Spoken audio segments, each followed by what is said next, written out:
The upcoming massively multiplayer survival game Dune Awakening is really starting to pick up interest across the internet, especially with the recent movie adaptations and of course the iconic classic from 1984. The game is set in the already established and fleshed out universe from Frank Herbert's Dune, and this new MMO is looking to blend together MMO, survival, and sandbox elements into the political and social structures that define the Dune universe. If you haven't already heard of Dune Awakening, imagine a combination of Rust, Ark Survival Evolved, and Conan Exiles sort of blended together, but in amazing Unreal Engine 5 graphics with all the bells and whistles of the Dune franchise. The game is being developed by Funcom, the same team behind the previously mentioned Conan Exiles, so they definitely have experience when it comes to survival MMOs. Of course, the hype for the recent Part 2 of the Dune movie likely has many people excited for Dune Awakening, but you probably want to know what you can expect in terms of gameplay and various systems that will actually impact you as a player. So let's go over the various gameplay details to get you up to speed on what you can expect. Firstly, let's start with the elephant, or I should say the worm in the room, and it is the Sandworms. These will play a crucial part of the game to keep tension high, and they represent a constant threat to the player.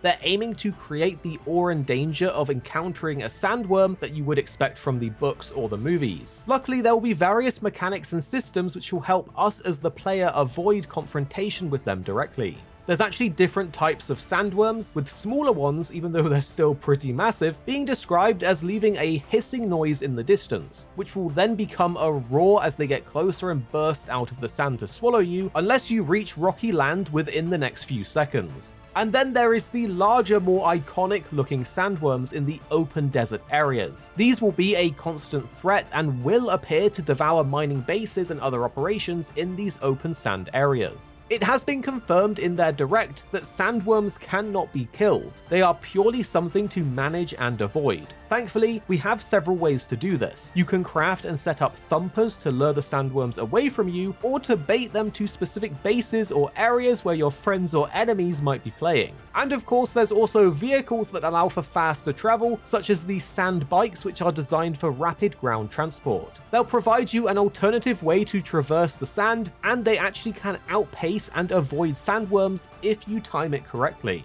There's also the iconic ornithopters, and they are flying vehicles that you can craft and use to safely travel across the desert landscape while flying. This means you're above the dangers of the sand and can avoid threats like sandworms as you go through the vast open world of the game quite quickly. We've also seen various armored ground vehicles and other vehicles, but without too much information on them. It's also important to note that the large sandworms can devour entire vehicles and everyone inside of them. But what about base building? Well, building your base will be a vital feature to ensure you have a safe place to rest, store your loot, and craft things. There will be cooperative building, allowing you to work together to construct your base. This is further fleshed out by a feature that allows you as the player to create a hologram of the structure you intend to build. Then your other teammates can come in with the necessary materials to complete this construction. Furthermore, you have the ability to save your base designs as architectural blueprints. So if you're amazing at making impressive looking bases, you can save that blueprint and then share it or sell it to other players, allowing for an interesting economy and marketplace between the community. You will of course need to collect resources like stone and metals to construct your bases, as well as craft machines that can then produce even more advanced materials and equipment. They've said they want the base building to be very expressive, so there'll be a lot of options, allowing everyone's base to be unique.